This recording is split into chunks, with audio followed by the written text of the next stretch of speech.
Hey guys, tonight we begin with something very dangerous, beauty standards. So before you get comfortable, take a moment to like the video and subscribe, but only if you genuinely enjoy what I do here. And let me know in the comments where you're tuning in from and what time it is for you. It's always fascinating to see who's joining us from around the world. Now dim the lights, maybe turn on a fan for that soft background hum, and let's ease into tonight's journey together. Rome's love affair with blondes didn't begin in a salon. It began on a battlefield.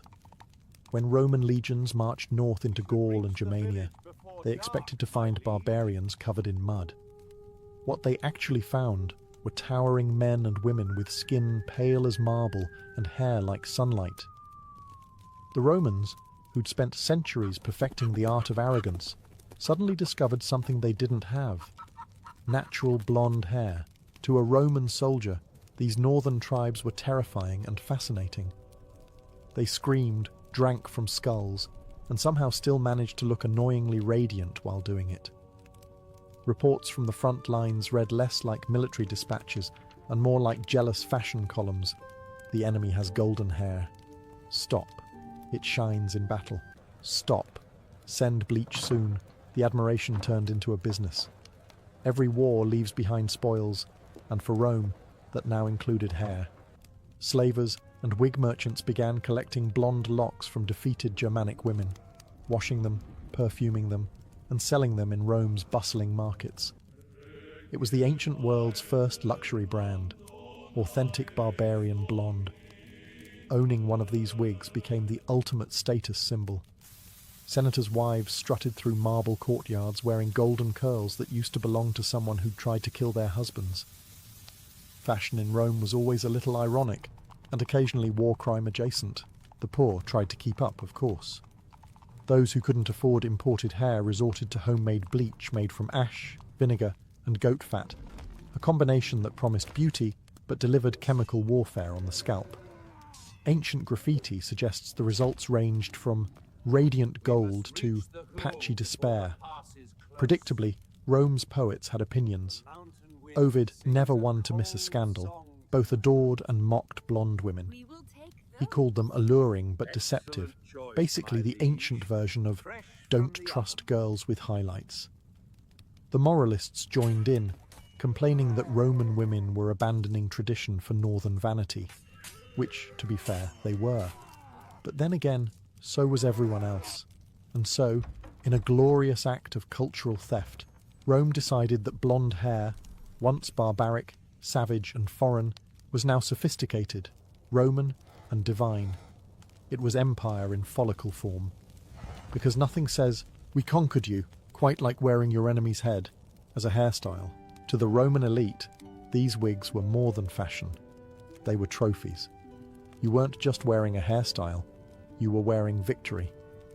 A senator's wife with imported blonde curls was sending a message: "My husband kills barbarians, and I wear them." Subtlety wasn't exactly Rome's strong suit. The wigs varied by status. The cheap ones were coarse and smelled faintly of despair. The expensive ones came from carefully selected northern women, premium virgin locks, as one might say if one had no soul. Rich Romans stored them in ivory boxes like holy relics next to their jewellery and moral decay. There were also men who tried it. A few senators wore blonde wigs to hide balding heads, because nothing says, "I rule the known world," like pretending to be a 20-year-old from Gaul. Others dyed their grey hair with the same mixtures women used, usually ending up orange and mildly flammable. Poets, predictably, had a field day. Juvenal sneered that half the women in Rome had German heads but Roman hearts. It was meant as an insult. They took it as a compliment. The irony, of course, was that while Roman women were busy copying their northern captives, those same barbarians thought the Romans looked ridiculous. Fair hair was natural to them, not a status symbol. Meanwhile, in Rome, it had become the ultimate display of wealth and theft, fashion as conquest, beauty as propaganda. Only in Rome could a scalp double as a social statement. Not every Roman could afford a wig made from the scalp of a defeated barbarian. For the less fortunate, meaning anyone who wasn't married to a senator or emperor, there was another way to go blonde: self-inflicted chemical warfare. Roman beauty manuals offered dozens of recipes for achieving that coveted golden shade. Unfortunately, none of them involved safety. The most common formula was a delightful mix of wood ash, vinegar, goat fat and sulfur, a scent described by one poet as the perfume of regret. It worked by burning the hair until it surrendered. Women would sit in the sun, heads slathered in this sizzling paste, hoping to look divine, and instead emerging like singed scarecrows. Some even imported powder from Germany called sappho, rumoured to lighten hair without pain. It didn't. It just cost more. Romans being Romans, this only made it more popular. Wealthy women competed to see who could achieve the palest shade of blonde without complete scalp collapse. The look became so fashionable that bald patches were considered a minor inconvenience, proof that you were committed to beauty. Public baths were filled with women gossiping about who had the best hairdresser, whose wig line was crooked, and who smelled faintly of goat. Stylists were treated like miracle workers, and some became minor celebrities. The best ones could bleach hair without visible trauma, a rare skill in a world without gloves or conscience. Of course, the men had opinions. Roman poets loved to praise golden-haired maidens while also mocking them for using dye. It's the oldest trick in the misogyny handbook. Invent the standard, then insult women for trying to meet it. Ovid, the eternal flirt, warned lovers to avoid the false blonde. Naturally, this advice came from a man who once got exiled for inappropriate behaviour. Meanwhile, the smell of burnt sulphur and vinegar drifted through the streets of Rome like an invisible sign of ambition. Every shining head of hair had a story, usually one involving mild poisoning and several days of headache. It was vanity, devotion, and chemical warfare rolled into one. The price of beauty in a city where appearance mattered more than comfort, and where fashion was literally a contact sport. If there was one man in ancient Rome who truly understood the chaos of blonde ambition, it was Ovid, poet, gossip, and self-proclaimed expert on romance, beauty, and bad decisions. In a city where everyone pretended to be virtuous and failed spectacularly, Ovid stood out by admitting it. His Ars Amatoria, the art of love, was less a poem and more a guidebook for flirting, seduction, and strategic insincerity. Naturally, he had thoughts about hair colour. According to Ovid, nothing drew a man's attention like golden locks. But also, nothing revealed a woman's deceit faster than fake ones. He adored blondes, just not the ones who worked for it. Classic man. In one of his many contradictory verses, he praised the golden waves that outshine the sun, only to follow it up with a warning. But if they come from a bottle, beware. Translation: he loved the look, but not the effort. It's the ancient Roman version of, I like natural girls. You know, the kind who spend 3 hours looking natural. Ovid's real genius was that he turned Roman hypocrisy into poetry. He teased women for dyeing their hair while writing odes about how irresistible it made them. He mocked vanity but depended on it for inspiration. He was, essentially, Rome's first beauty influencer, posting advice in verse form, probably while avoiding ex-girlfriends at the forum. But his humour didn't sit well with the moral police.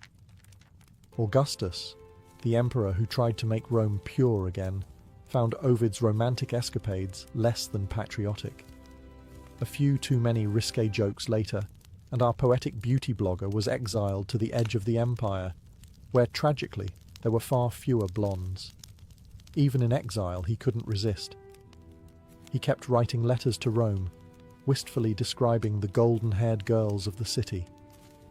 You can almost picture him staring at the snow in the Balkans, thinking, this would all be better if someone nearby owned a decent wig.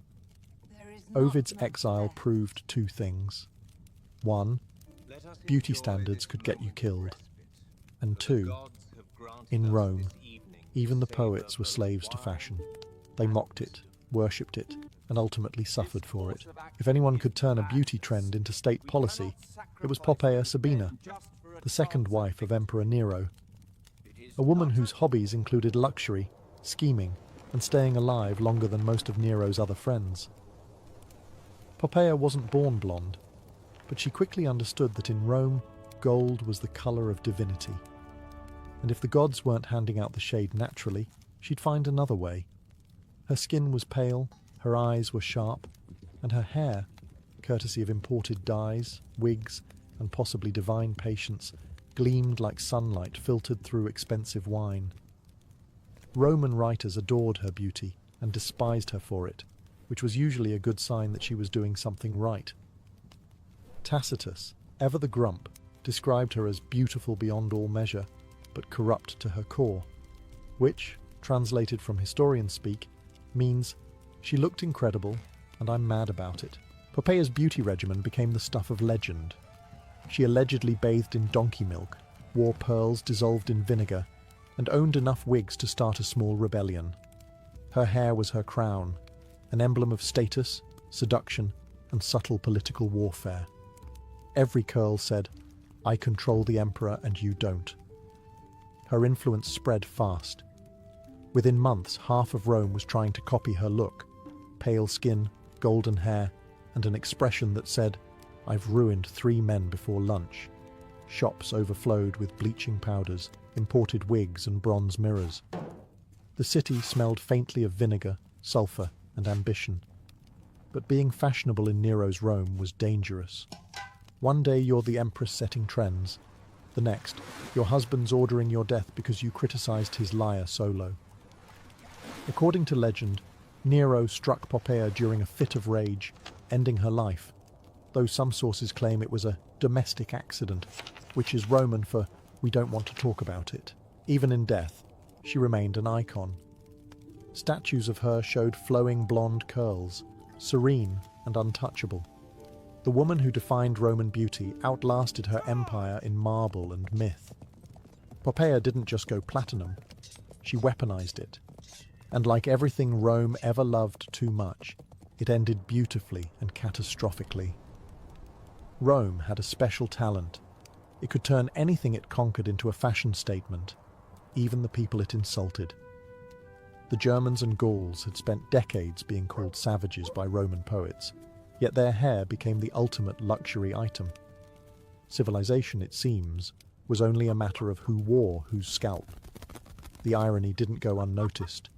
To the average Roman moralist, that eternal species of man who disapproves of everything, blonde hair represented corruption, moral decay, and a worrying amount of German influence. To the average Roman woman, it represented fabulousness. It was a cultural paradox in perfect Roman form. Blonde hair was barbarian, but irresistible. The very colour that once meant uncivilized now meant wealthy, seductive, possibly dangerous. It was the same logic that made them worship Greek gods after conquering Greece. Domination through imitation. Every poet and philosopher had an opinion. Seneca, Rome's champion of Stoicism, probably lectured about inner virtue while staring disapprovingly at someone's highlights. Juvenal complained that foreign fashions corrupt Roman virtue. But if you read between the lines, you can tell he noticed a lot of blondes in his neighbourhood. Even Propertius, the romantic pessimist, warned that blonde women were deceptive sirens, which sounds suspiciously like he'd been dumped by one. Meanwhile, the Roman elite turned barbarian into couture. A senator's wife wearing a golden wig wasn't being rebellious, she was displaying power. She was saying, "My husband conquers nations, and I accessorize accordingly." Her hair wasn't blonde because she wanted to look foreign, it was blonde because she could afford to be. Of course, the barbarians didn't care. They weren't reading Roman poetry. They were too busy burning down forts and living rent-free in Roman nightmares. While Rome was arguing about hair colour, Germania was sharpening swords. This was the heart of Roman hypocrisy. They loved the beauty of the people they despised, stole their image, and then called it Roman refinement. It was fashion as conquest, the ultimate transformation of brutality into elegance. So yes, to Rome, blonde meant barbarian, but that didn't stop them from bleaching their heads, buying wigs from the north, and pretending the colour was native. In the end, nothing was more Roman than stealing what you couldn't naturally grow. Rome, as usual, found a way to turn vanity into theology. If the people wanted to bleach their hair, the gods would just have to agree. And so they did. In art, literature, and imagination, the Romans gradually began giving their deities a makeover. Venus, goddess of love, who in Greek mythology was dark-haired and olive-skinned, slowly evolved into a radiant blonde. Statues and frescoes showed her with sunlit curls, divine, glowing, and conveniently in line with whatever was trending in the forum that week. The logic was simple. If blondes were beautiful, then the goddess of beauty must have blonde hair. Divine endorsement achieved. No council, no vote. Just cultural gaslighting on a cosmic level. Soon other figures followed suit. Nymphs, muses, and mythical maidens all started appearing in golden tones. Even Apollo, the golden god of light, was used as justification. See? The gods prefer gold.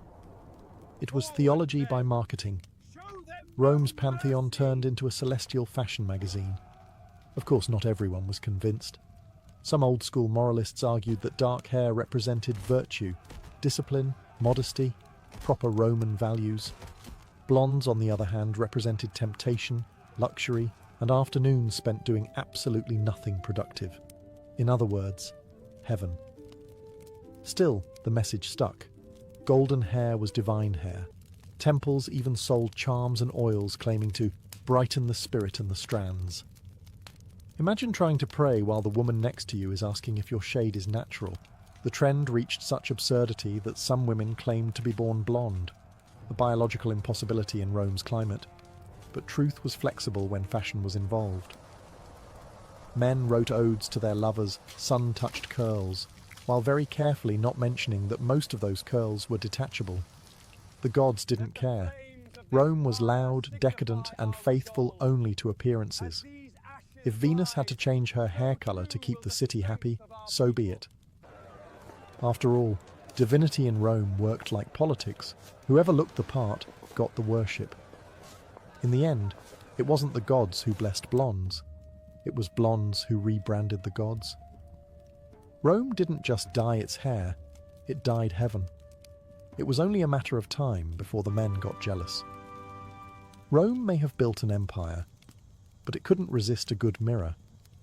After decades of mocking women for chasing the golden look, Roman men decided they too would like to resemble northern warlords. Without the frostbite and paganism, it started with the young and vain, the same type of men who spent more time oiling their hair than polishing their armour. Soldiers returning from Germania bragged not just about victories, but about their enemies' hair colour. The women there, one soldier probably said, looked like sunlight itself. And suddenly, every Roman barber was getting suspicious requests that began with, hypothetically, how would one lighten this? Of course, the wealthy led the way. Ambitious men began lightening their hair using the same sulphur and goat fat concoctions as their wives. The results were mixed. Some emerged golden and triumphant. Others looked like overcooked bread. The smell of vinegar and ego filled the air. Even aging statesmen got in on it. Baldness was the great Roman fear, a visible symbol of mortality and lost virility. Julius Caesar famously combed what little hair he had forward, trying to pretend he wasn't losing it. If peroxide had existed, he'd have dunked his head in it before every Senate session. Barbers became as politically important as philosophers. They listened to senators rant about honour while applying imported German hair dust, basically ancient bleach. It didn't just lighten hair, it ate through pride. The moralists, predictably, had a meltdown. "Men are becoming women," they cried, as if that hadn't been happening since the invention of wine. But vanity, like empire, is contagious. Soon, even gladiators were bleaching their curls to attract admirers in the stands. Nothing says masculine fury like shimmering golden highlights under the torchlight. By the time of Emperor Commodus, beauty had become performance. The battlefield and the boudoir were competing theatres, and everyone wanted to shine, literally. The Romans had conquered the world, but the real war was happening on their heads. In the city that claimed virtue came from discipline, half its citizens were secretly soaking in vinegar just to look more barbarian.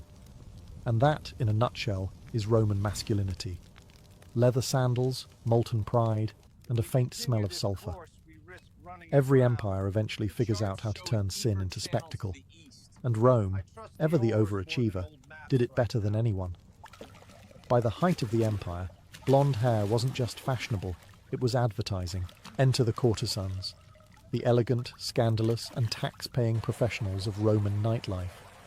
Many of them were foreigners, Gauls, Germans, Syrians, women brought to Rome by conquest and capitalism. Their hair, naturally lighter than that of Roman women, drew immediate attention.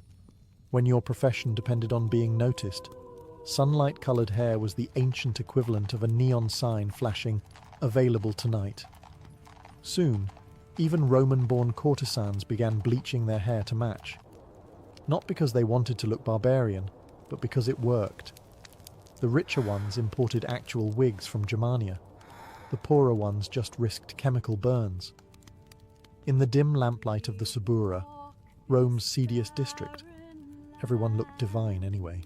It didn't take long for respectable women to panic. You could always tell who'd visited the wrong apothecary when a senator's wife suddenly appeared in public with a suspiciously new shade of piety blonde. Overnight, hair colour became a moral battlefield. Blondes were sensual, daring, and untrustworthy, which of course made everyone secretly want to be one. Poets and satirists pounced. Juvenal, the eternal grumbler, wrote that you could spot a prostitute by her yellow hair. He meant it as an insult. Roman women heard it as free market research.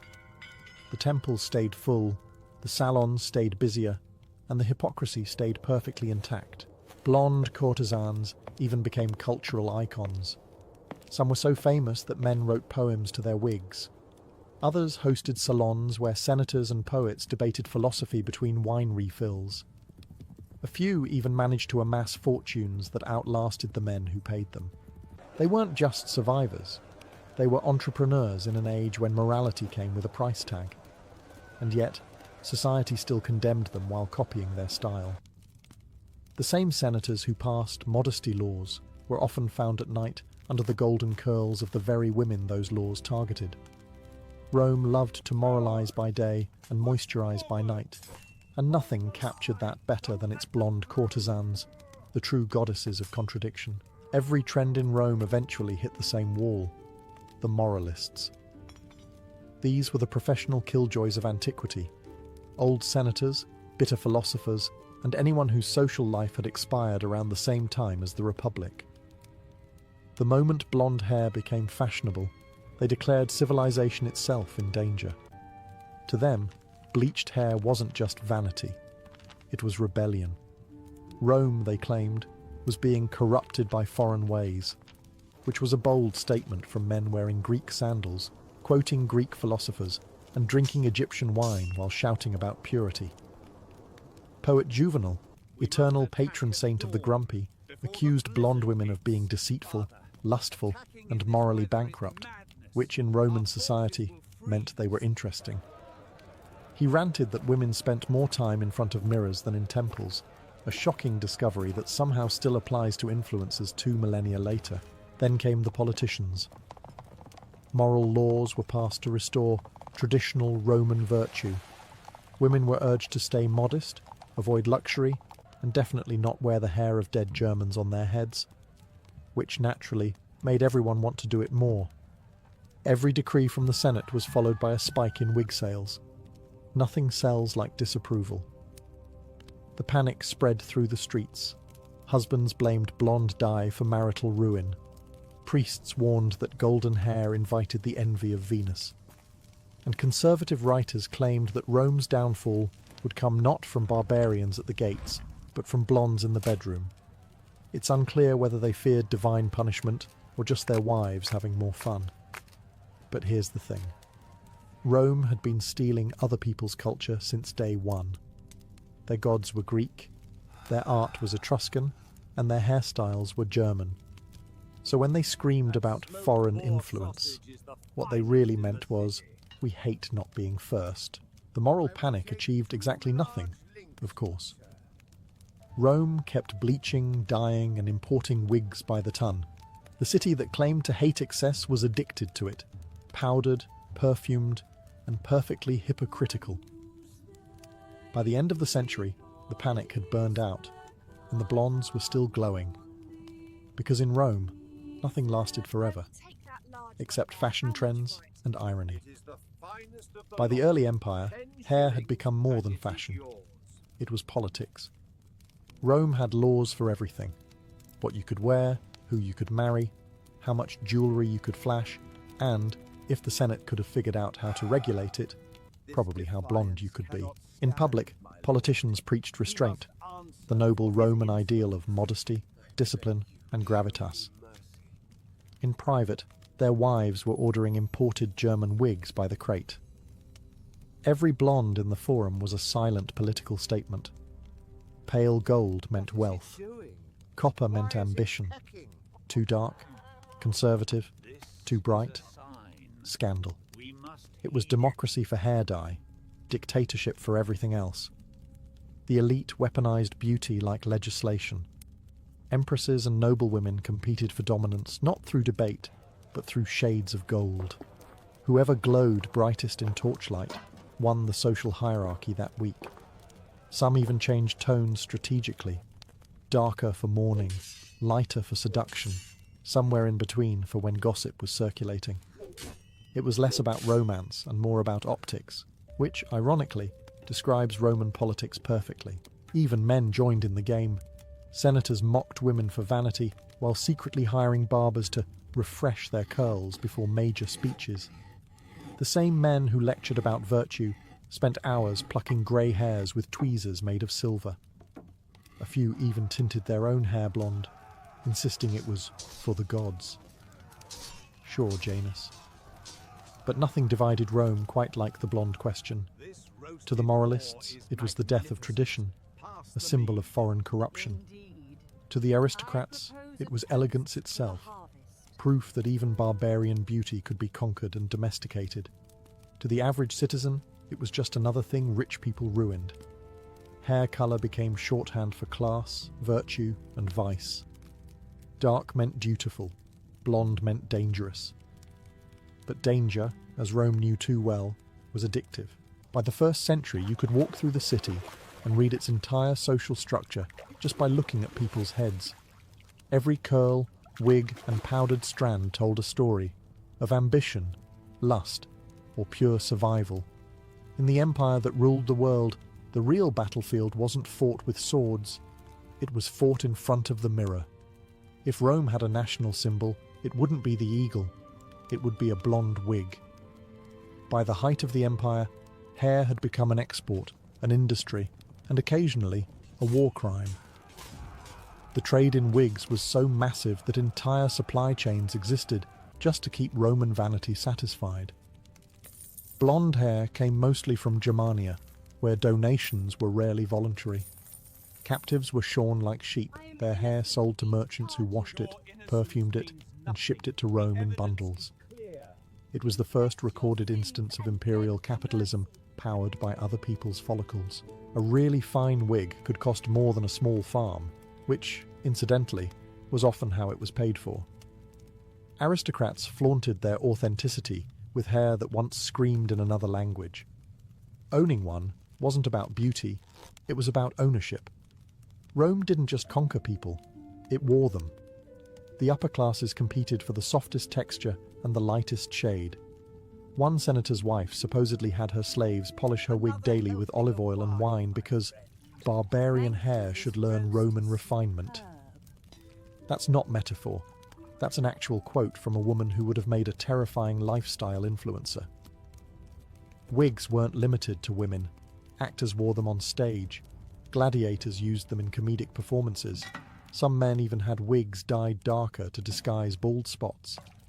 A bald senator buying a wig made from a barbarian woman's head. That's not just fashion, that's performance art.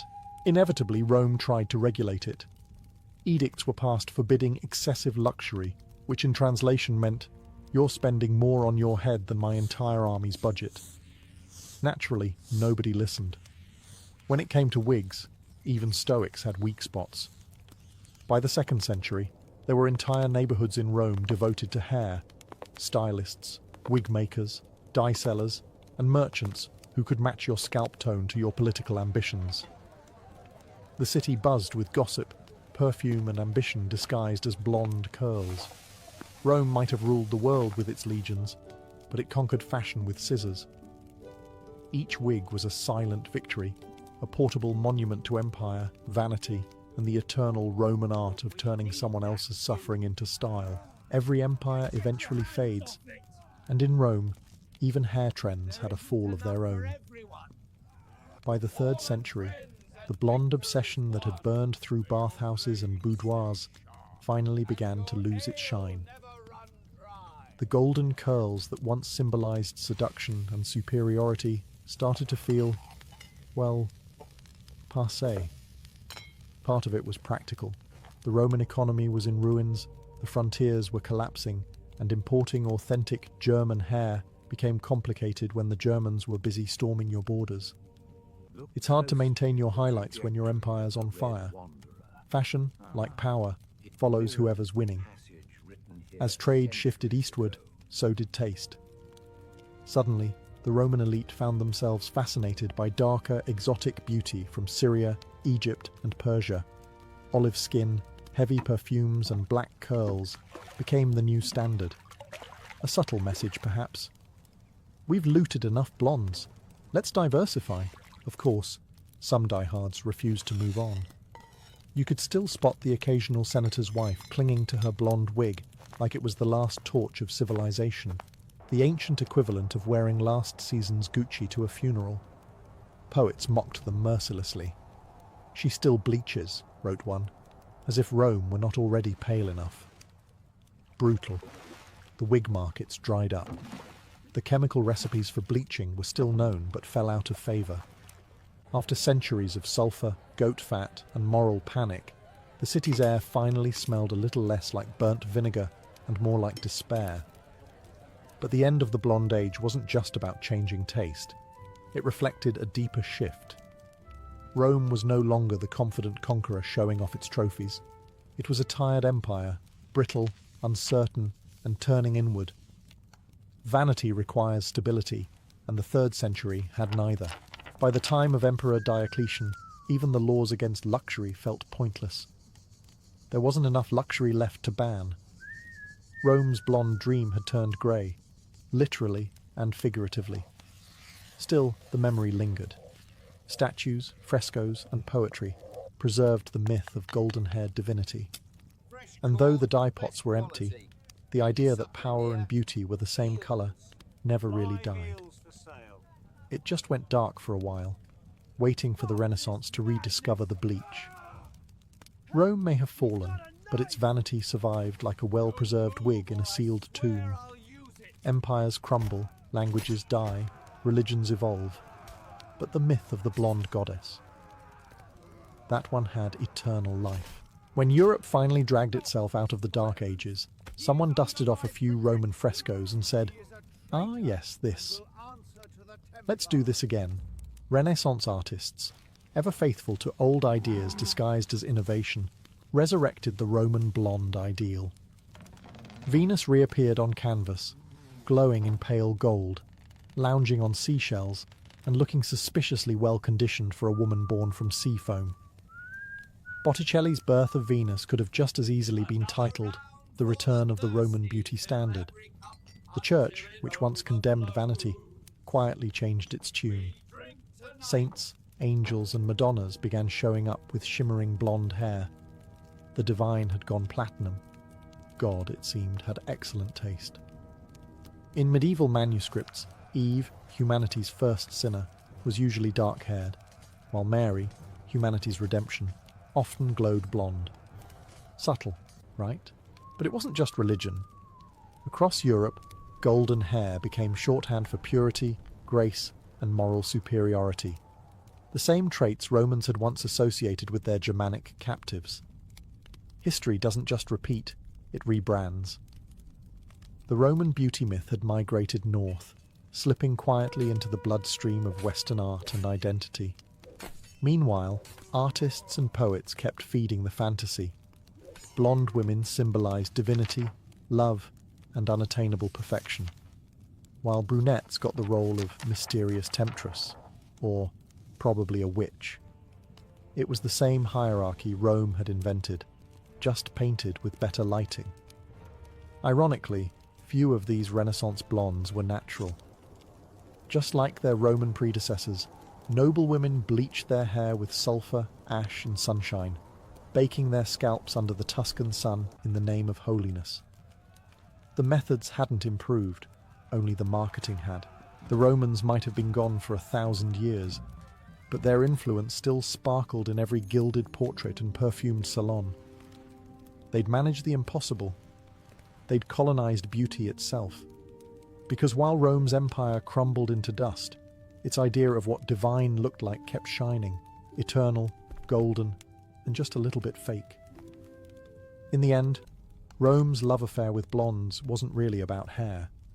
It was about power, the kind that shines on the surface while something darker stirs underneath. Every curl, every wig, every cauldron of sulfur bubbling in a courtyard was an act of imitation, envy, and empire. The Romans didn't just want to look beautiful. They wanted to own beauty. And when they couldn't create it naturally, they imported it, conquered it, and wore it on their heads like a victory crown. Blonde hair became a symbol of Rome's favourite pastime, turning what was foreign into what was Roman. The same hands that built roads and aqueducts were busy stirring bleach and goat fat, desperate to copy the very people they called barbarian. It was never just vanity. It was identity theft on a civilizational scale. The empire didn't merely expand across geography, it expanded across aesthetics.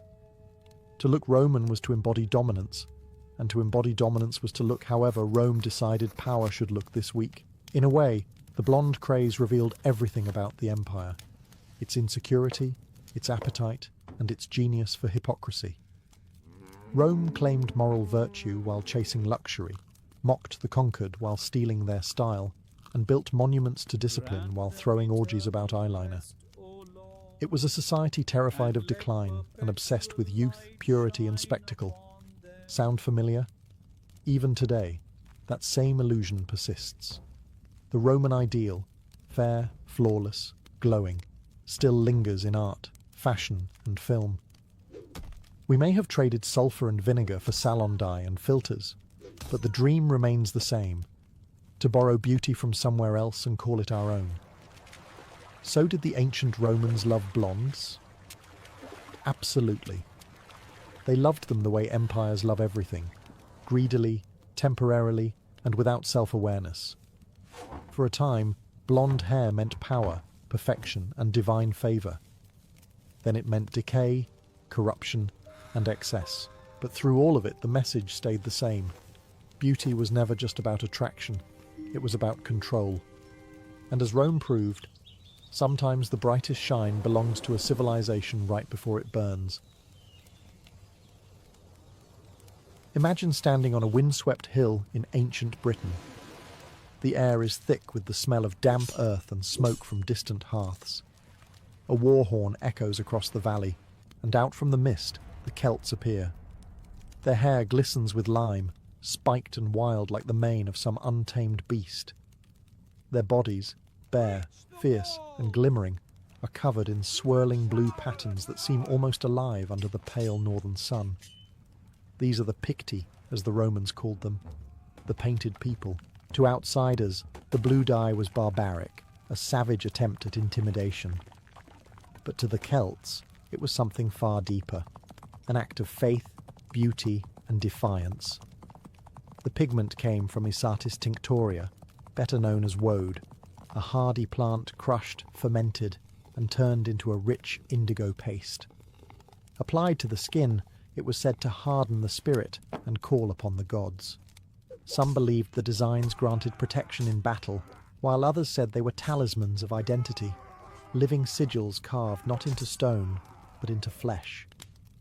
Every swirl, every line carried meaning. Some spiraled like galaxies, symbolizing eternal rebirth. Others formed knots and animal shapes.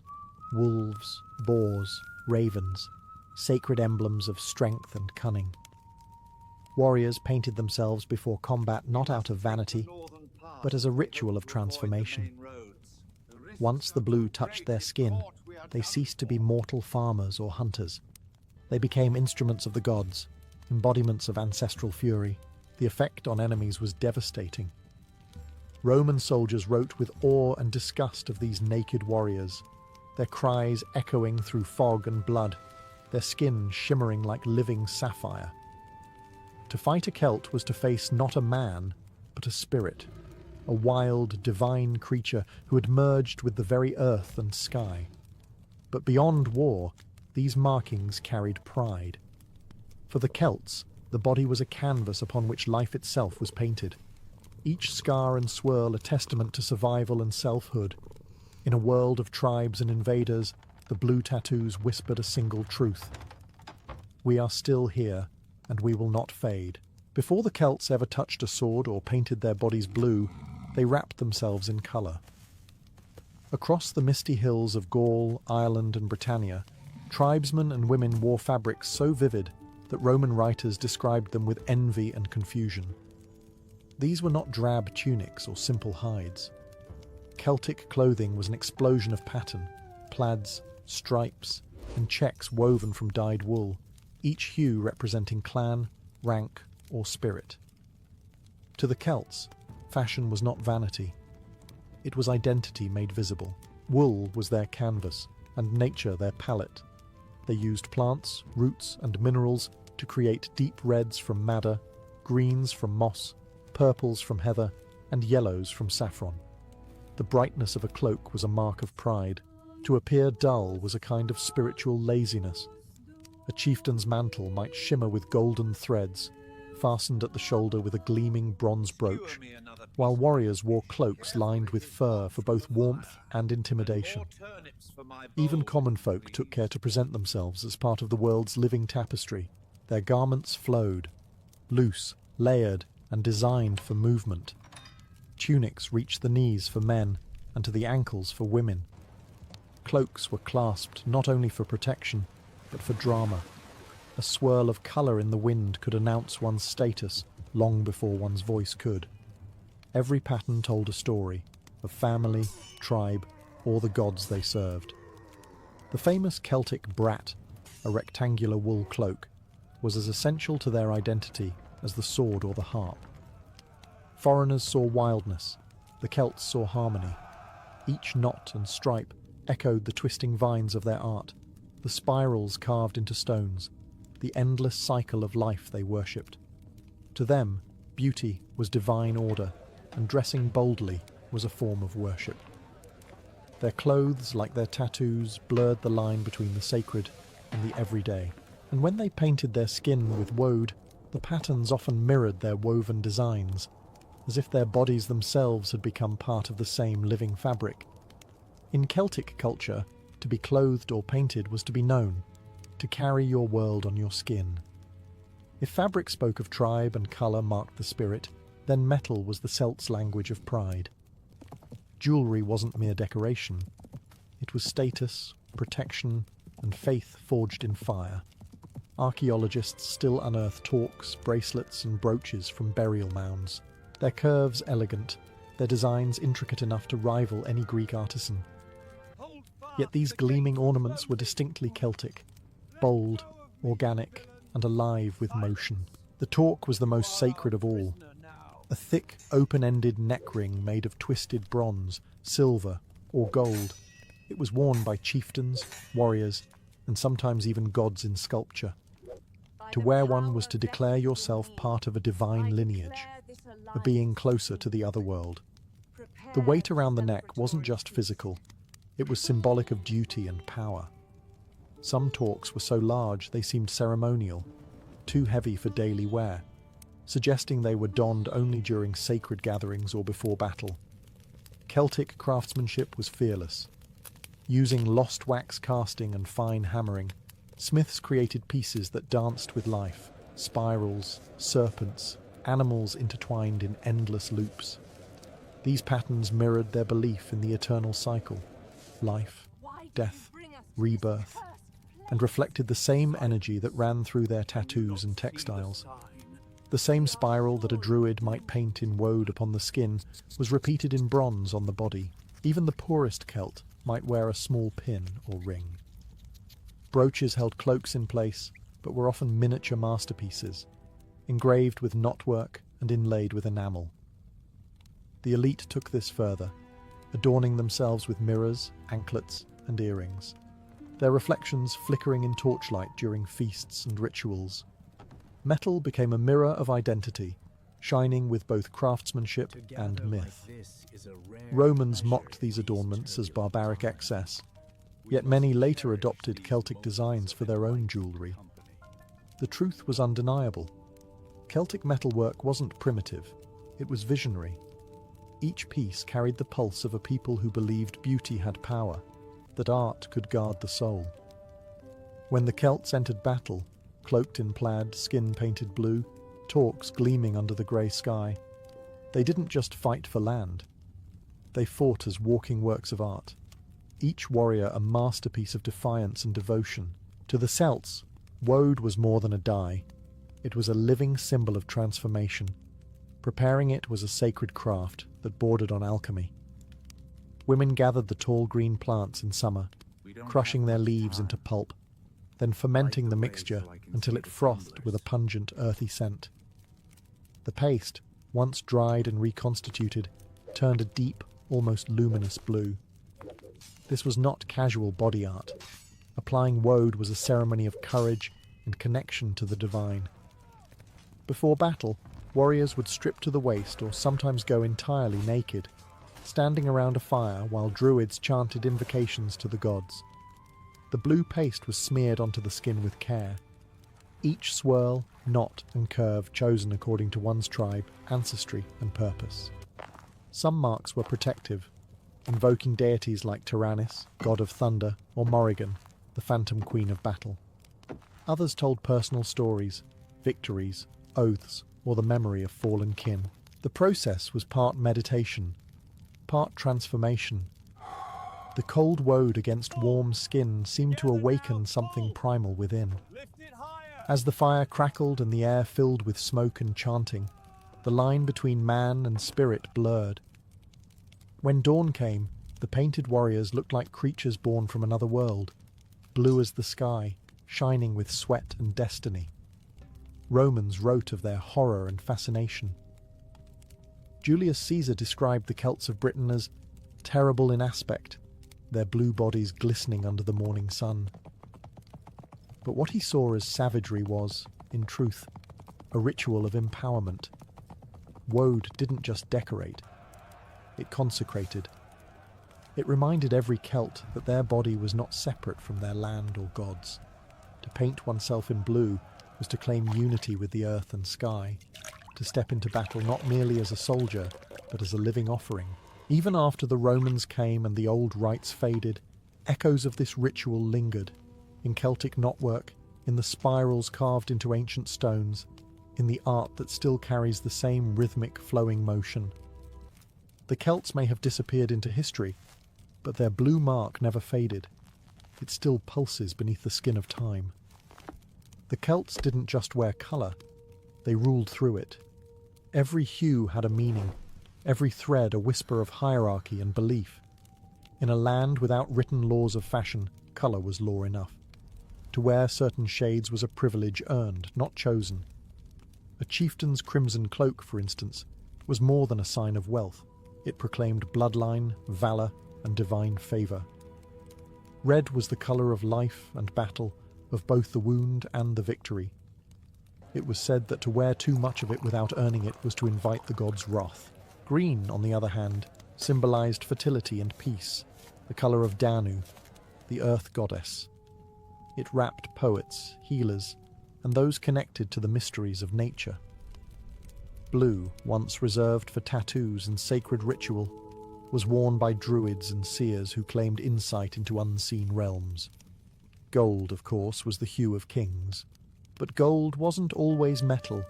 Sometimes it was wool dyed with rare saffron or adorned with tiny bronze beads that caught the light like sunlit dew. Their dyes came from the landscape itself, a partnership between art and environment. Bark, berries, lichen, and herbs were crushed into powders or boiled into brews that stained fabric with breathtaking permanence. A woman might dye her hair black with bog ash, or tint it red with crushed berries before a festival. Warriors rubbed themselves with bright grease or clay, amplifying their presence before battle. A human sunrise against grey mist. Even their animals reflected this love for colour. Horses were sometimes painted before ceremonies, their manes braided with ribbons, their coats brushed with blue or white chalk. In a world where the divine was everywhere, in rivers, stones, storms, colour became the Celts' way of speaking to it. To wear vibrant hues was to participate in creation itself, to echo the vividness of nature back to the gods who made it. When Roman envoys arrived, they mocked what they called Celtic flamboyance. Yet those same Romans, years later, would import Celtic dyes and fabrics into their markets. The Celts' wild colours outlived their tribes. They stained the imagination of Europe itself, long after the woad had faded from their skin. Among the Celts, women didn't just share men's customs, they shaped them. From queens to craftswomen, their presence defined the visual soul of Celtic society. In the open-air markets of Gaul or the green valleys of Ireland, women stood tall, wrapped in flowing linen dresses dyed in radiant shades of saffron, emerald, or wine red. Their cloaks, fastened with ornate brooches, billowed like banners of identity. Every fold of fabric and glint of metal spoke of power, lineage, and artistry. Celtic women were admired and feared by outsiders for their fierce independence. Unlike their Greek or Roman counterparts, they could own property, lead warriors, and even rule kingdoms. Their fashion reflected that autonomy. A noble woman might wear multiple rings on her arms, heavy torques on her neck, and elaborate plaits woven with gold thread or tiny bronze beads. Her reflection in a polished bronze mirror wasn't vanity, it was ritual. Beauty, to her, was a form of power, a declaration that she was both mortal and divine. Hair held special significance. Some women bleached it with lime until it shone like sunlight. Others let it flow wild and dark, symbolizing fertility and mystery. Hairstyles could mark marital status, tribal identity, or religious devotion. During sacred festivals, priestesses wove flowers or feathers into their hair, offerings to Brigid, goddess of inspiration and craft. Their appearance was an invocation, each braid a prayer made visible. Perfumes, too, were part of their art. The Celts mixed oils from herbs like thyme and rosemary with animal fat to create scented balms. These were rubbed into skin and hair not merely for fragrance, but for protection and healing, a harmony between body and spirit. Even jewellery carried hidden meaning. Spiral pendants for eternity, bird-shaped brooches for transcendence, crescent earrings for moonlight's favour. Roman chroniclers, half in awe and half in disbelief, wrote of Celtic women riding into battle beside their men, cloaks flying, spears raised, faces painted with blue. They were elegance wrapped in ferocity, the living embodiment of balance between beauty and strength. To be a Celtic woman was to be untamed and divine, a force that no empire, however vast, could fully comprehend or control. At dawn, when the mist clung low over the moors, the Celtic warbands prepared for battle, not by sharpening swords, but by painting their souls. Naked but for their torques and cloaks, warriors gathered around fires, chanting low hymns to the gods of war. Woad paste was passed from hand to hand, cool, thick, and pungent. They smeared it across their chests, faces and limbs in spirals and sigils, marking themselves as living weapons. To a Roman legionary facing them, these warriors looked less like men and more like spirits conjured from the earth itself. The blue skin was not just for show, it was armour of belief. The Celts thought woad could harden the flesh, making them impervious to pain. More importantly, it was psychological warfare. Imagine standing in formation, seeing an army of half-naked men charging through fog, their bodies glowing blue, their hair spiked with lime, screaming war cries in a language older than the empire itself. The Romans wrote that their courage was unnatural. They laugh at death, one soldier recorded, as if it were a feast. Each mark of woad carried purpose. Some warriors painted their faces with jagged lines meant to summon lightning. Others drew circles to symbolize the sun's eternal return. Before battle, druids would anoint them, blessing the paint with sacred ash or the smoke of burning oak. The transformation was total, a merging of human and divine. By the time they marched, each man had ceased to be merely himself. He was the embodiment of his ancestors, his tribe, his gods. The Celts also believed that dying painted in woad ensured a noble afterlife.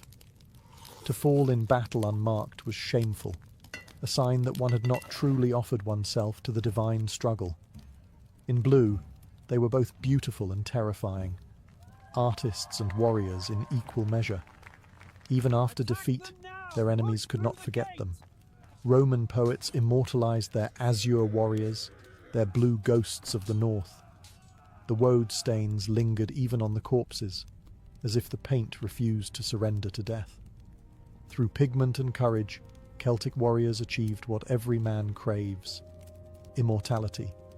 Not in body, but in memory and myth. Behind the Celts' vibrant appearance and symbolic tattoos stood a silent, guiding force: the Druids. They were not merely priests, but philosophers, healers, and keepers of cosmic order. To them, fashion, colour, and markings were not trivial aesthetics, but sacred geometry, the visible echo of the unseen world. The spirals, knots, and animal motifs that adorned Celtic bodies and clothes mirrored the Druids' teachings of balance and eternal return. Before any great event, a coronation, a harvest, or a battle, Druids would bless the dyes and pigments. They burned oak leaves and mistletoe, chanting in the old tongue while smoke drifted through the encampments. Blue woad and crimson madder became sanctified through ritual, believed to channel divine energy into whoever wore them. A warrior's tattoo might be designed by a druid's hand, each line calculated to align with lunar phases or ancestral totems. In this sense, art was magic, and the body was its altar. Druids viewed adornment as a dialogue with nature. They taught that gold captured the sun's spirit, silver embodied the moon, and bronze held the breath of the earth. When a Celt clasped a golden torque around their neck, they were not merely decorating themselves. They were wearing a piece of cosmic order, binding themselves to the rhythm of the universe. Even clothing dyes followed the same logic: green for rebirth, red for transformation, blue for wisdom. In festivals, Druids themselves wore robes dyed white with chalk or grey with ash, symbolizing purity and transcendence. Some accounts describe them weaving threads of mistletoe into their hair, or painting runes across their arms during sacred gatherings. To the uninitiated, it looked theatrical. To the Celts, it was the living expression of faith. Through their influence, every act of self-presentation became sacred. To dress, to tattoo, to braid hair, these were all prayers in motion. A Celtic warrior didn't go into battle merely to fight. He went to fulfill a spiritual duty. A woman didn't weave a cloak just to stay warm. She created a spell of protection and prosperity. The Druids blurred the boundary between the mundane and the mystical, and in doing so, they made the Celts' beauty divine. Though centuries have passed since the Celts painted themselves in blue and wrapped their bodies in vivid plaid, their aesthetic never truly vanished. It lingers like a ghost in modern fashion, art, and even national identity. The tartans of Scotland, the intricate knotwork of Ireland, the swirling tattoos of contemporary Celtic revivalists, All trace their lineage back to those wild tribes who wore their souls on their skin. What the Romans called barbarism has become a symbol of cultural pride and creative rebellion. The woad, that sacred blue of the ancients, finds echoes today in indigo denim, navy uniforms, and symbolic body art. Modern tattoo artists still borrow the spiral and knot designs that once adorned warriors and priestesses, unknowingly repeating the same meditations on eternity that druids whispered about under sacred oaks. Each twist of line and curve of ink carries the same message. The cycle never ends. The body remains a canvas for meaning, just as it was 2,000 years ago. Celtic textiles also evolved, weaving their influence into the very fabric of Europe. The bold checks and plaids that once distinguished tribes later became emblems of clans, visual surnames in thread. Even now, tartans evoke loyalty and belonging, their colours tied to family and history. A simple scarf patterned in red and green can carry the same ancestral weight as a warrior's painted chest.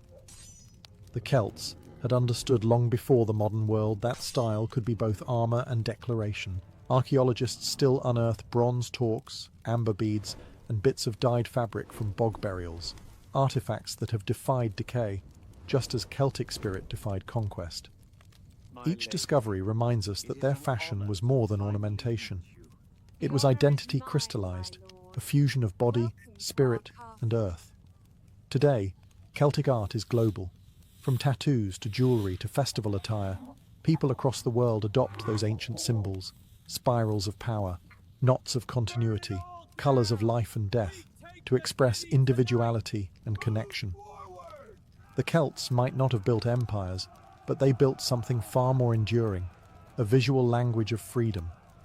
Their legacy lives not in stone, but in skin, cloth, and the imagination of all who still dare to live boldly in colour. In the dawn-lit valleys of ancient Illyria, where rivers coiled through forests thick with juniper and pine, love was not a fleeting emotion. It was a force of nature, both feared and revered. The women of the Illyrian tribes knew that passion could heal or destroy, so they learned to harness it through charms, herbs, and whispered invocations.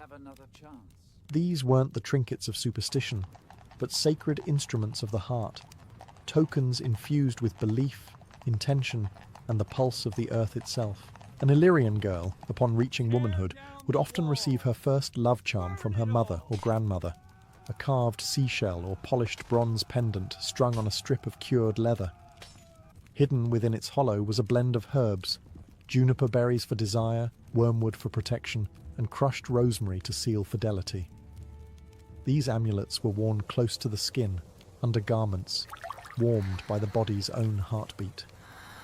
The mixture of sweat, metal, and herb was believed to awaken the charm, to breathe life into the spell. Illyrians believed that every natural thing possessed spirit.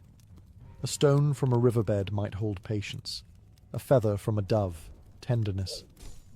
To craft a love charm was to invite these spirits into harmony, to command them gently toward one's will.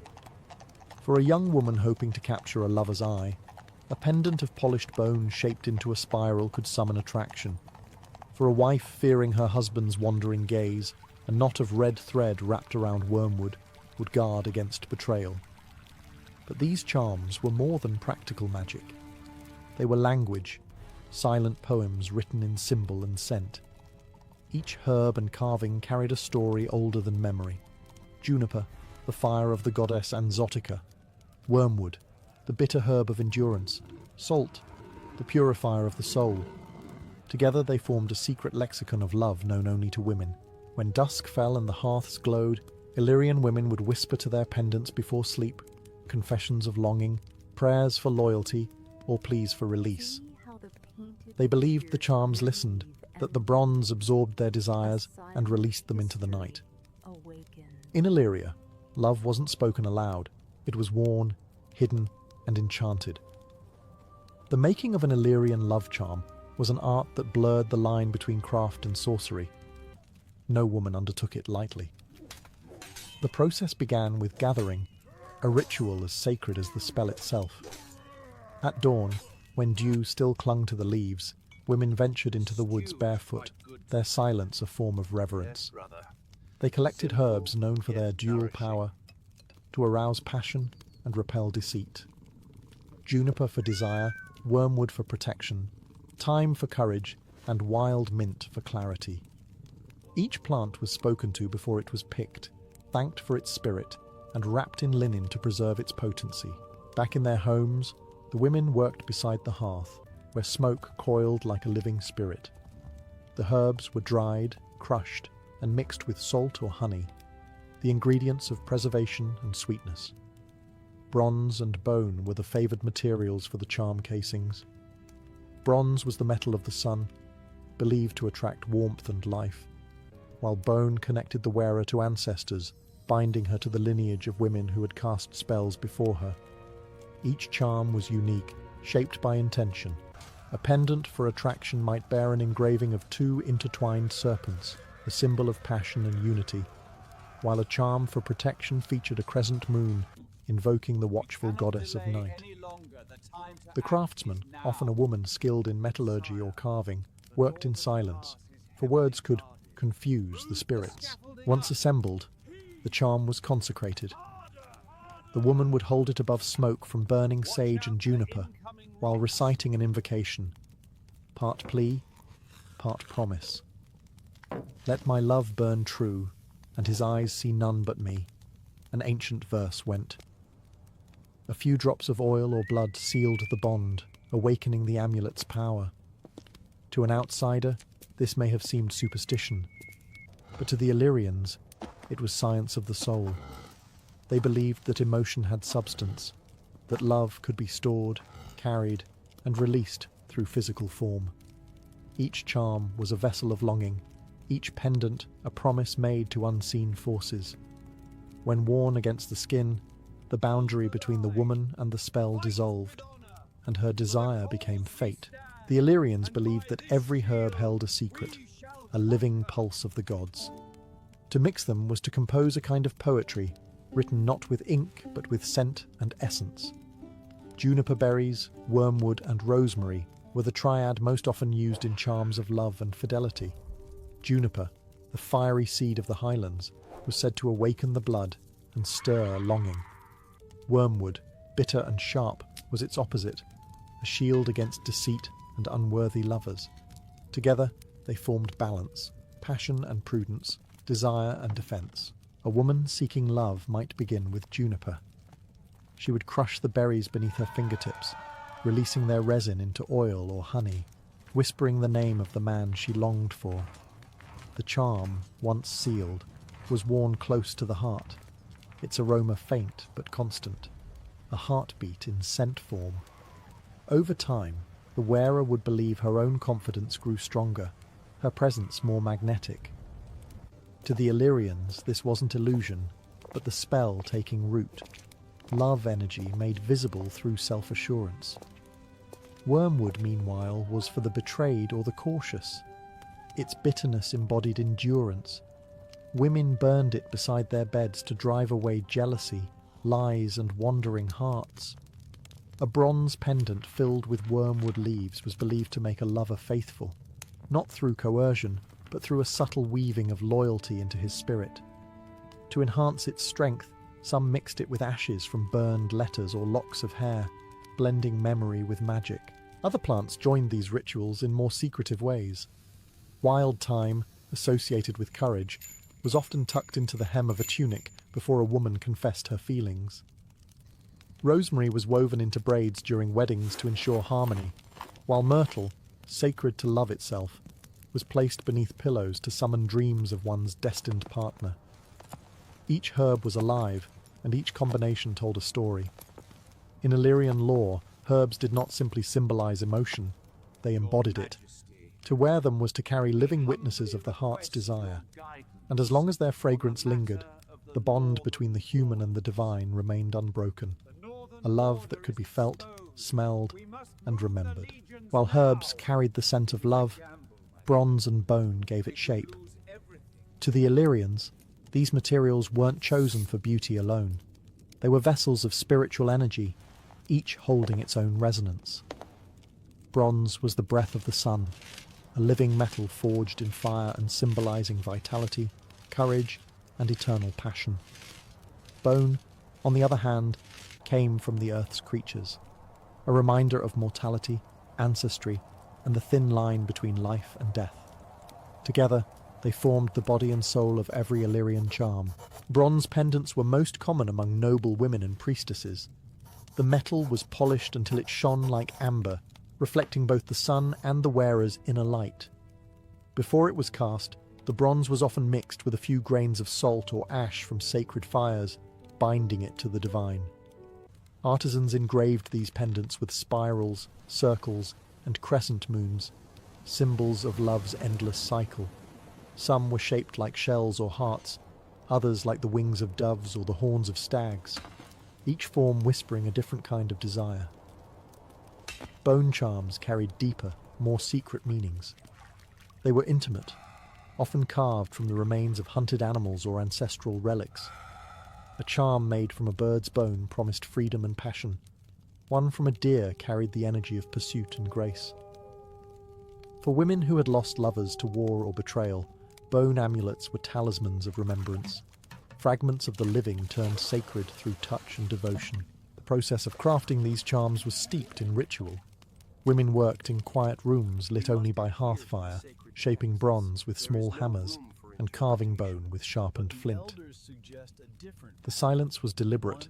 Sound was said to disturb the spirit within the material.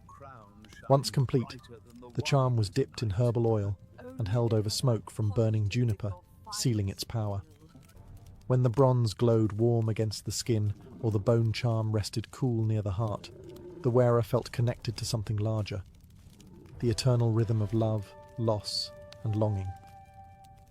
The Illyrians believed that as long as metal and bone endured, so too would the desires they carried.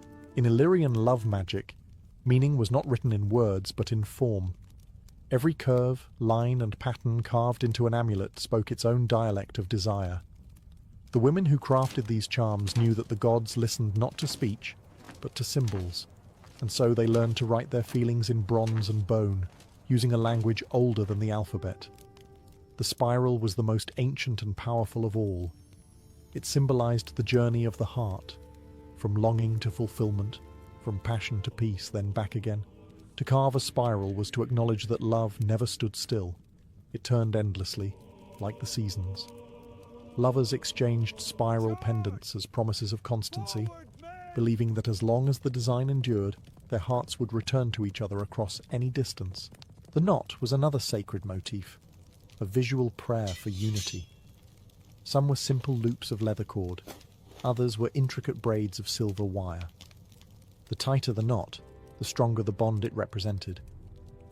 Married couples often tied their charms together before the wedding ceremony, merging their destinies through craft rather than contract. If the knot unraveled with time, it was seen as a warning, a sign that betrayal or misfortune lurked near. Animals, too, spoke through these designs.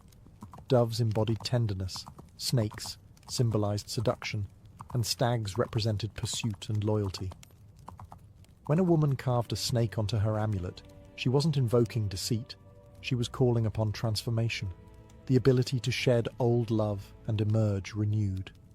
A charm shaped like a bird promised liberation from jealousy or grief, its wings a reminder that love must breathe to live. Even geometric shapes had power. The circle invoked wholeness. The crescent moon called to the goddess of fertility and desire. Triangles pointing upward were symbols of masculine fire. Downward, they represented the feminine, water, intuition, and birth. When the two were fused, they formed a diamond, harmony between passion and peace. To the Illyrians, these carvings weren't decoration. They were coded messages to the gods and the heart alike, silent invocations woven into beauty. The charm's power wasn't in its metal or herb, but in its meaning, the sacred geometry of love, etched forever into time. When love was desired or threatened, Illyrian women turned to the ritual of binding, a ceremony that joined two souls through charm and intention. It was not a public rite, but a secret, moonlit act, performed in the stillness of night when the world's noise fell away. Some bindings were born from tenderness, others from desperation, but all were woven with care, for to bind love was to touch fate itself. The ritual began with preparation. The woman would cleanse herself in river water infused with crushed herbs, juniper for desire, rosemary for devotion, and wormwood to guard against deceit. Her skin was anointed with oil, her hair unbraided to symbolize openness. She wore no jewelry, save for the pendant she would enchant. At her side burned a clay lamp, its flame flickering in rhythm with her heartbeat. The charm itself, often a bronze shell or coiled spiral, was placed upon a cloth of red wool, the colour of blood and union. The woman whispered her lover's name into the hollow of the charm 3 times, her breath believed to awaken its spirit. Then came the binding verse, spoken in Illyrian tongue, a blend of prayer and command. Let our hearts beat in one rhythm, our eyes see one dawn, our fates be twined till the stars forget their path. A red thread was wound around the charm as the words were spoken, each knot a promise, each turn a vow. Some women wove strands of their hair into the thread, believing it tied their essence to their lovers. Others pricked their fingers, letting a drop of blood seal the final knot. When the ritual was done, the charm was hidden under the pillow for 7 nights before being worn, close to the heart. Yet, this magic had its dangers. To bind love was to deny the gods their freedom to weave fate. If done out of greed or jealousy, the charm could backfire, turning passion into obsession or affection into sorrow. The Illyrians understood this balance well. True love charms did not enslave, they harmonized. The ritual's power lay not in control, but in connection, a merging of hearts under the silent witness of the moon. In Illyrian culture, love was sacred, but loyalty was divine. Fidelity charms were among the most carefully crafted of all, designed not to inflame desire, but to preserve trust once it had been earned. For the Illyrians, betrayal wasn't merely emotional, it was spiritual contamination, a disturbance of the balance between souls. To protect against it, women created amulets imbued with devotion, faith, and vigilance, invisible guardians of the heart.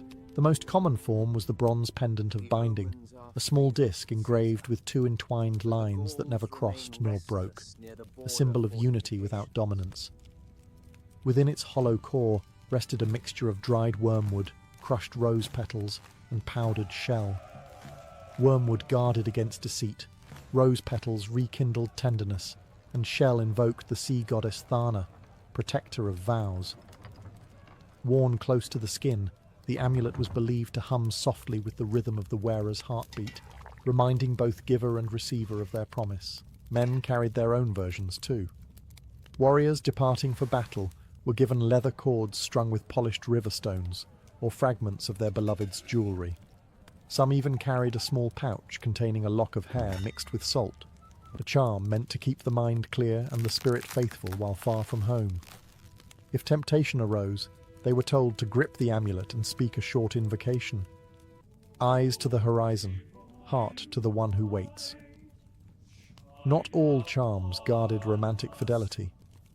Some were meant to preserve friendship or family loyalty. Mothers tied blue threads around their children's wrists before long journeys, whispering blessings for honesty and remembrance. Sisters exchanged tiny bone pendants carved with twin moons, promising eternal trust even when separated by distance or marriage. The true magic, however, lay not in the materials, but in the intention. Illyrians believed that faithfulness, once pledged, summoned its own spirit, a watchful guardian that lingered near the lovers. Should one heart waver, the other would feel it. A tightening in the chest, a restless dream, a faint shiver in the night. These sensations were seen not as punishment, but as warnings, chances to restore harmony before the bond broke. Not all Illyrian love charms were innocent. Hidden within the same culture that honoured fidelity and tenderness existed another, darker craft. one whispered about in market stalls and mountain shrines. These were the forbidden charms, tools of seduction, manipulation, and vengeance. Where ordinary amulets sought harmony, these sought control. And though they were feared, they were never forgotten, for love's shadow side was as powerful as its light. Such charms were said to be crafted under a waning moon, a time when energies faded and boundaries thinned. The woman who dared to make one often did so alone, barefoot and silent, her face veiled to conceal her intent from the spirits. She would mix burnt wormwood with ash from a lover's discarded garment, a fragment of bone, and a drop of her own blood. This blend, sealed in a small bronze locket or wrapped in animal hide, was meant to awaken irresistible desire, or, in darker hearts, unending guilt. The most feared of all was the charm of turning, used when love curdled into betrayal. Women scorned by faithless partners fashioned these amulets to turn the heart cold. The ritual called for the charm to be buried where 3 rivers met, symbolizing the crossroads of fate. Once done, it was believed that the betrayer's affections would sour, their passions fading into confusion and regret. Such practices were not sanctioned by druids or priestesses. They were acts of rebellion, driven by wounded pride or forbidden longing. Yet even these charms carried wisdom. They revealed the Illyrians' understanding that love could not exist without danger. Passion, left unchecked, could burn as easily as it could warm. Legends tell of women who used forbidden charms only to regret it, their lovers returning, but hollow, emotionless, bound by something unnatural. Others claimed success, that kings fell hopelessly enamored of priestesses, that chieftains abandoned war for love spells whispered in secret. In truth, the forbidden charms reflected a deeper truth about Illyrian belief, that every emotion, even love, demanded balance. For every blessing, there was a curse. For every union, a risk. The Illyrians understood what few societies ever have, that love's greatest power lay not in purity, but in its dangerous, untamable depth. Though the Illyrian tribes faded into the shadows of history, their charms and amulets left behind echoes that never truly vanished. Archaeologists have unearthed small bronze pendants, seashells pierced for stringing, and bone carvings shaped like moons and spirals, silent remnants of a people who believed love was a living spirit. Even after their kingdoms fell to Rome and their gods were renamed, the Illyrian language of affection endured, hidden in rural customs, wedding rituals, and whispered blessings passed from mother to daughter. In the mountain villages of the Western Balkans, traces of these beliefs survived for centuries. Women still tied red threads around their wrists to ward off envy, placed juniper beneath pillows to invite dreams of true love, and burned wormwood to cleanse a faithless heart. These were not mere superstitions. They were fragments of an ancient worldview in which emotion, nature, and divinity were inseparable. To love was to perform a sacred act. To craft a charm was to shape fate with one's own hands. Modern scholars once dismissed these amulets as trinkets, the playthings of a primitive people. But recent discoveries have revealed their sophistication, how precise the engravings were, how intentional the herbal blends, how harmoniously they combined artistry and spirituality. The Illyrians understood something we often forget, that belief gives objects power, and intention turns matter into magic. Even today, echoes of Illyrian passion can be felt in Mediterranean love traditions, from the rosemary wreaths of Dalmatia to the protective pendants worn by brides across Albania and Montenegro. The symbolism of the spiral, the knot, and the crescent still reappears in jewellery, tattoos, and folk art, carrying forward the same messages of unity, desire, and eternal return. If you look closely, you can still see them. The bronze gleam of a pendant in a marketplace, the scent of juniper in a festival fire, the faint trace of wormwood in a healing tea. These are the descendants of Illyrian charms, quietly reminding the modern world that love, at its core, is both fragile and immortal. The Illyrians may be gone, but their magic endures, not as myth, but as the lingering heartbeat of a civilization that once dared to bind the divine to desire. In the misty dawns of ancient Illyria, where rivers cut through emerald valleys and springs shimmered like veins of light, there rose sanctuaries dedicated to Bindus, the god of flowing waters. To the Illyrians, Bindus was not merely a deity, he was life itself. Every drop that nourished their crops, healed their wounds, or blessed their births was said to pass through his domain. His temples stood not atop mountains or within cities, but beside streams and springs, where the world breathed with him. Women were the first to approach his altars each morning.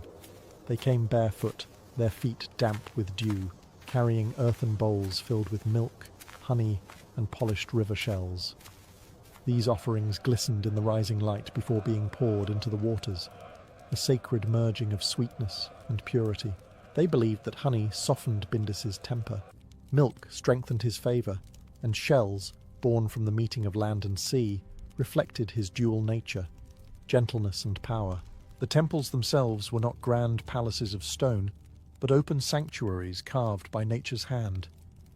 A circular altar often stood beside a flowing source, a spring that never dried, even in drought. Water trickled constantly through the shrine, catching sunlight and casting ripples across bronze idols, shaped in the likeness of the god. Half man, half wave. Priests and priestesses tended these places, keeping the air rich with the scent of burning sage and crushed myrtle. Bindus was protector, lover, and judge. Expectant mothers sought his blessing for safe childbirth, dipping their hands into sacred basins and whispering prayers for strength. Young brides brought him gifts to ensure passion and harmony in marriage, believing that the god's waters could cleanse jealousy and grant fertility. Even warriors prayed before campaign, asking Bindus to wash away fear and grant swift victory. Each ritual ended the same way, with silence. The women knelt, listening to the water's murmur, waiting for a sign, a sudden ripple, a rising mist, a bird's call. These were Bindus's replies, subtle but never ignored. For in Illyria, the water did not simply flow, it spoke. And to those who listened, it carried the voice of the god who dwelled within every living current. Long before the first shrine was built, Illyrians spoke of Bindus as a presence that predated mankind itself, a god born not from sky or stone, but from the eternal movement of water. His name carried whispers of rushing streams and the sigh of rain over fields. To them, Bindus was not an absent deity high above the clouds, but a spirit who dwelled among them, in every ripple, every drop, every spring that never ceased to flow. Legends say Bindus emerged when the earth first wept. The mountains, mourning their barrenness, shed tears that pooled into rivers. From these tears the god arose, shimmering, translucent, crowned with foam. His voice was the murmur of brooks, his temper the violence of storms. He could heal or destroy, bless a mother's womb or drown a careless sailor. Illyrian myth painted him as both lover and avenger, the heart of nature's duality, soft as rain, merciless as flood. His dominion was vast. He ruled not only rivers, but also the springs that bubbled beneath the earth, which the Illyrians saw as entrances to the divine. To bathe in them was to be reborn. To drink from them was to commune with him. Women believed that during childbirth, Bindus's essence flowed through their veins, guiding life safely into the world. Hunters prayed to his streams for luck, farmers to his rains for growth, and lovers to his reflection for clarity of heart. The earliest temples were simple altars, circles of stone beside sacred water. But with time, devotion deepened. Bronze figurines depicting Bindus with flowing hair and hands outstretched were set at river mouths and springs, their surfaces polished by centuries of touch. Each offering, honey, milk or shell, represented the human desire to mirror the god's purity and generosity. Even the Romans, when they came, found it impossible to suppress him. They equated Bindus with their own Neptune, yet his Illyrian essence endured, wilder, older, closer to the human heart. For the Illyrians knew to worship Bindus was to understand life's rhythm, that love, birth, and death were but waves of the same eternal current, all returning to the god who flowed through them. Across Illyria's rolling landscapes, the temples of Bindus were unlike any others in the ancient world. They did not reach toward the heavens, they opened themselves to the earth. Built beside natural springs, waterfalls, and rivers that never froze, these shrines embodied the belief that divinity flowed within the land itself. The Illyrians saw no boundary between nature and the sacred. Water was both altar and god. Each temple followed the same design, a circular space open to the sky, with no walls to separate the worshippers from the elements. At its centre stood a stone basin, continually replenished by an underground spring. This basin was the heart of the sanctuary, where offerings were placed and prayers whispered. Around it, carved pillars bore images of waves, serpents, and women carrying jars, symbols of life, fertility, and transformation. The sound of water echoed constantly, creating an unending chant that replaced the need for words. The priests and priestesses of Bindus were keepers of the flow. They tended the springs, ensuring the channels remained clean and pure. Every drop mattered, for to allow the water to stagnate was an insult to the god. Women came to these temples not only to pray for fertility or protection in childbirth, but also to cleanse themselves of grief or betrayal. The act of bathing in the sacred water was believed to strip away sorrow and restore balance between body and spirit. At certain times of the year, especially in spring and autumn, festivals filled these shrines with music and light. Villagers carried torches and bowls of honey, pouring them into the water as songs rose in rhythmic waves. The air filled with the scent of burning herbs, milk, and beeswax. Young couples sought blessings for passion, mothers prayed for safety, and travellers offered polished stones for safe return. To the Illyrians, these temples were living things, breathing with the rhythm of the earth, pulsing with divine current. Even long after Bindus's name faded from worship, his sanctuaries remained alive in legend. Locals whispered that the springs still listened, that the water still shimmered when a prayer was spoken. And perhaps, in those rippling depths, the god of the rivers still stirred. The worship of Bindus was deeply entwined with the lives of Illyrian women. It was they who carried the offerings, tended the shrines, and whispered the prayers that kept the god's favour flowing through their homes and bodies. Water, to them, was not just a source of life. It was a mirror of womanhood itself, fluid, nurturing, yet capable of fierce and unstoppable force. From girlhood, Illyrian women were taught to honour Bindus. On the morning of their first moon cycle, mothers would bring their daughters to the nearest spring. There, the girl would wash her hands and forehead, and the priestess would pour honey and milk into the stream, saying, "As this river flows, so shall your life, sweet, strong, and unbroken." It was the beginning of a lifelong bond with the god who governed both fertility and renewal.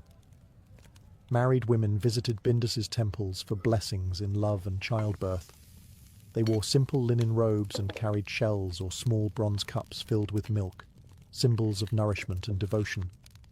Kneeling by the water, they would touch the surface 3 times, once for passion, once for fertility, once for safe delivery. The ripples that spread outward were believed to carry their prayers into the unseen world. During pregnancy, women returned often to the springs. They believed that Bindus's waters flowed also through their bodies, connecting them to the rhythm of creation itself. In the final month before birth, they performed a sacred washing ritual, guided by the priestesses, who anointed their bellies with juniper oil and murmured ancient hymns. Some brought their newborns to the same temple days later, to bathe them for the first time in the god's blessing. But water was also a place of solace. Widows and betrayed lovers came to the rivers of Bindus to cleanse themselves of grief. They left behind tokens, locks of hair, broken rings, fragments of old charms, casting them into the current as if surrendering their pain to the god's mercy. Through all stages of life, women were the guardians of Bindus's faith. They tended his waters as they tended life itself, understanding that what they gave, love, prayer, or tears, would one day return to them in the eternal flow of his divine river. At the heart of Bindus's worship lay the simplest of acts, the giving of gifts. Every offering poured into his waters carried meaning. Every gesture bound mortal and divine together through trust and reverence. The Illyrians believed that Bindus, though mighty, was gentle to those who honoured him sincerely. His favour could be courted not with gold or blood, but with sweetness and purity, honey and milk, the twin essences of life itself. Honey was the first offering at dawn. Women would carry it in clay bowls or hollowed shells, their steps slow and deliberate. The golden liquid caught the sunlight as they poured it into the spring, where it swirled like captured sunlight beneath the rippling surface. Honey was more than sweetness. It was a symbol of continuity. It never spoiled, never decayed, much like the eternal flow of Bindus's rivers. By offering honey, worshippers sought enduring love, lasting peace, and unbroken family bonds. Milk followed, warm, white, and freshly drawn from goats or cows. Where honey represented the eternal, milk symbolized the mortal. It was the nourishment of infants, the substance that connected mother and child, life and land. When poured into the sacred basin, it mingled with the water, vanishing instantly, a sign that the god had accepted it. Priestesses often dipped their fingers into this mixture, marking the foreheads of the supplicants with 3 white drops, saying, "As milk joins the water, so may your life join the flow of the divine." The most personal offerings were the shells. Polished smooth by the river's own hand, they represented the human soul, shaped, worn, and made beautiful by the current of existence. Women carved their names or initials inside them before placing them in the water, believing that Bindus would remember each one. Sometimes the shells resurfaced days later, carried downstream to another temple, a sign that their prayers had been heard and sent onward. Through these simple rituals, the Illyrians expressed a profound truth. Gratitude sustains the sacred. Theirs was a faith without greed, without sacrifice of life, only the giving of life's sweetness. And so long as honey flowed and milk was poured, the waters of Bindus would never run dry. At the sacred springs of Bindus, amid the song of flowing water and the scent of burning herbs, stood the priestesses, the mortal voices of the river god. These women were not born to their role. They were chosen. Legends say Bindus himself called them in dreams, their names carried by the murmur of the stream. When they awoke, they were marked by a strange calm and a lifelong devotion to the water's rhythm. The priestesses lived near the temples, often in modest dwellings built from stone and reed. Their days began before dawn, when they waded barefoot into the cold water, cupping it in their hands and whispering, "I greet the flowing one." This daily greeting was both prayer and renewal, for to serve Bindus was to live in constant purification. Their hair was never cut, symbolizing the river's endless course, and they adorned themselves not with jewels, but with river shells, copper pendants, and strands of dried juniper. During rituals, the priestesses acted as intermediaries between the people and the god. They performed the offerings, poured honey and milk into the springs, and read the ripples that followed. If the water swirled smoothly, it was a sign of blessing. If it broke sharply or darkened, it warned of imbalance, a coming illness, betrayal, or drought. Their voices, trained in chant, echoed across the water like the song of wind through reeds. But the priestesses were more than spiritual guides. They were healers, midwives, and counselors. Women in labor called for them. Lovers sought their counsel. Warriors visited before battle to cleanse their weapons in the sacred stream. It was said that a priestess could calm storms, bless fields, or draw poison from a wound simply by invoking Bindus's name. Yet their power was bound by humility. They did not command the god. They served as his reflection. When a priestess died, her body was not burned or buried in the earth. Instead, she was placed upon a wooden raft covered in herbs and flowers. and set adrift down the river at dusk. The people watched in silence as the current carried her away, returning her body and spirit to the god she had served all her life. For the Illyrians believed those who spoke for the river would one day become part of it forever. Each year, when spring returned and the rivers swelled with melted snow, the Illyrians celebrated the Festival of Flowing Light, a sacred event honouring Bindus and the renewal of life. For 3 nights and 3 days, the temples beside the springs came alive, filled with torches, music, and the laughter of women whose devotion turned worship into celebration. It was said that during these nights, the god himself stirred within the waters, blessing those who danced and sang in his name. The festival began at twilight. As the sun sank behind the hills, priestesses lit oil lamps and placed them on wooden bowls, setting them afloat along the river. Hundreds of tiny flames drifted downstream, their reflections shimmering like stars upon the surface. The Illyrians called it the water's sky, believing the god was guiding each light toward the hearts of his devotees. Women stood along the banks, releasing honey, milk, and flower petals into the current, whispering, "Carry my wish, Bindus, and bring it back fulfilled." As darkness deepened, music filled the air. Drums made from stretched goat hide pulsed like heartbeats, flutes mimicked the call of flowing streams, and dancers moved barefoot through the water. Each motion, every turn, every step, mirrored the rhythm of the river itself. Young girls, crowned with wildflowers, wove garlands to throw into the current, offering them as symbols of first love and renewal. Married women, draped in white linen, prayed for harmony and fertility. At midnight, the priestesses performed the ceremony of reflection. They stood in a circle around the spring, holding bronze mirrors that caught the moonlight and redirected it into the water. The shimmering glow represented the union of sky and river, the eternal bond between divine masculine and feminine. The people believed that to glimpse one's reflection in that illuminated water was to see the soul cleansed and renewed. By dawn, the fires dimmed and the songs softened. The final act of devotion was silence. The worshippers knelt by the river, pressing their palms into the damp earth as the first light touched the water. In that quiet moment, they felt what the Illyrians most revered, the pulse of life itself, eternal, flowing, and divine. To the Illyrians, the springs of Bindus were more than sacred. They were alive, carrying the god's breath through every current. People journeyed for miles to bathe in his waters, seeking healing for both body and soul. The sick, the weary, and the heartbroken all came to the same place, to kneel by the source and surrender their pain to the god who flowed without end. The temples of Bindus were, above all, sanctuaries of renewal. The healing rituals began at dawn, when mist still curled over the surface of the spring. Priestesses would dip bronze cups into the clear water and sprinkle it upon those who came in supplication. The afflicted then stepped into the pool, guided by chants that rose and fell like the tide. The first immersion was for the body, to wash away illness and fatigue. The second was for the mind, to release fear and sorrow.